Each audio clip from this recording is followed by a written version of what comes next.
مشکل ترین چیز در دنیا تو صنعت غذا دو تا چیزه، یکی پنیره، یکی کمی استغفرالله شرابه. این دوتا خیلی شد استغفراللهشو گفت. هم این دوتا. حالا راجع پنیر صحبت راجع پنیر شما اصلا نیازی نداریم اطلاعات داشته باشیم. خیلی هم تولیدش مشکله، هم شناختش مشکله، هم کارش مشکله، هم فروشش مشکله.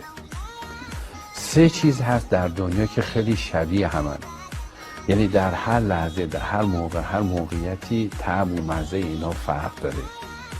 دو تا رو اسم بردم، سومی اگه پخش نمیشه خانم‌ها هستن. نه آقا رو آنتنیم، تو رو حضرت عباس انا آنتنیم، چرا فکر می‌کنی فقیه میشه؟ خدایا این جدی برام زنده هست. این جدی اشکال نداره، داریم نه نگید تو.